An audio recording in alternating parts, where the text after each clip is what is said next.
Infinite Hope here. Okay, I mentioned to one of my subscribers that I was going to make a video that would talk about the abortion in relation to what God's stance on abortion might be.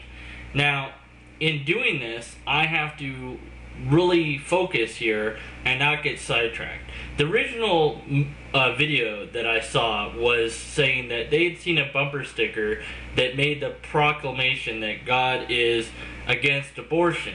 The person that made the video made the statement that we cannot understand God, therefore if we can't understand God, then who are you to know what he might want or might not want? Then it went on to try to define God, but it defined God in the Christian aspect, and it did it so poorly that I had to make the video to not only take apart that argument, but just show how badly it was done.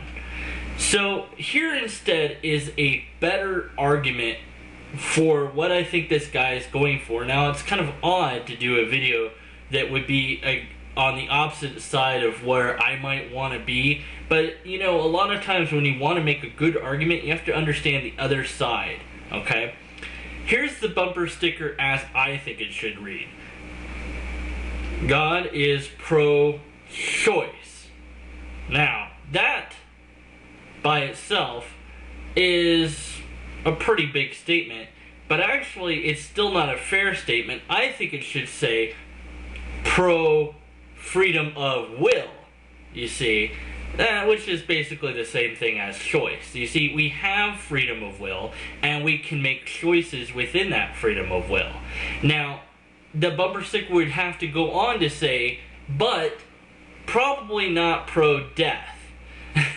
But again, maybe you should say the Christian or mine.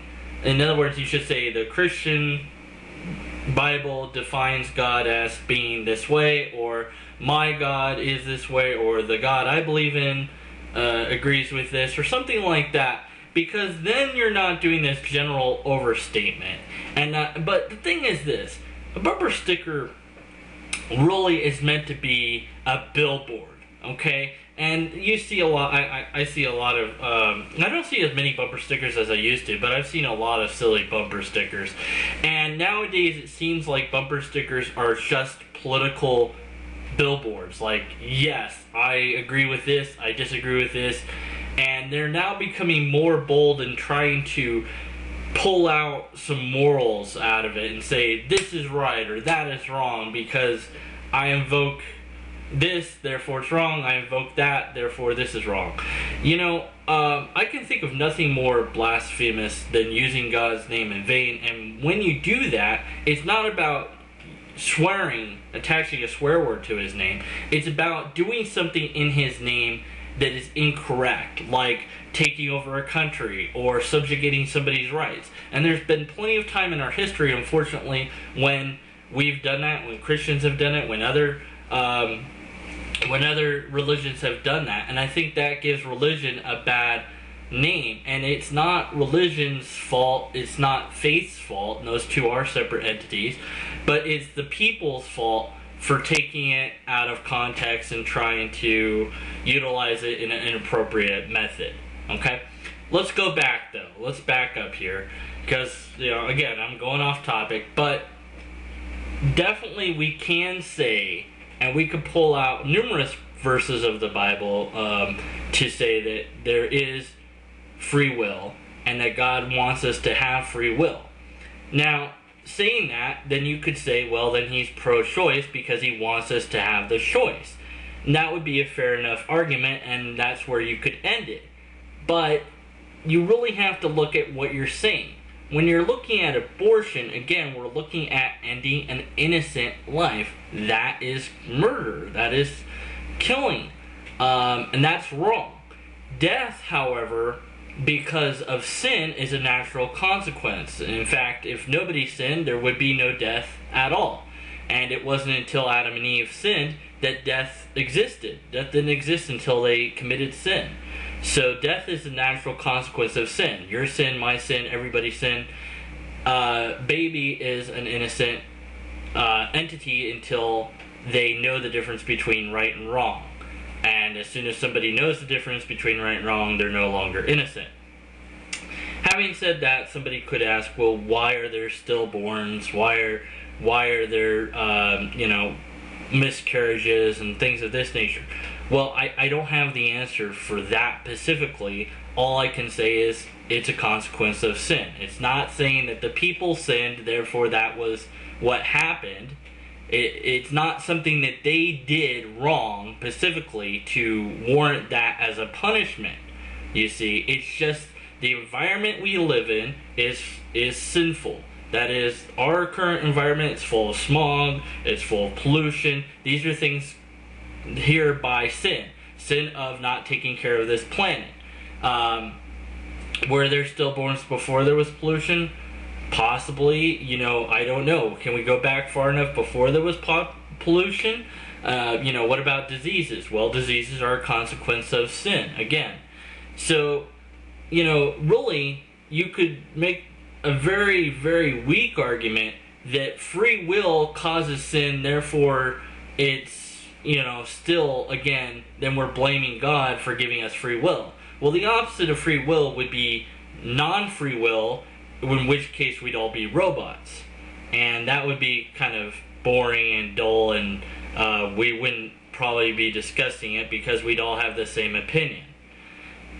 I don't know why free will is such an important thing, but it is. So, maybe it's because free will leads to faith, and faith leads to God, and God wants us to have faith in Him so that we can care about Him, love Him, understand Him, have a relationship with Him, and that when our bodies expire, that our spirit will continue to live on with Him.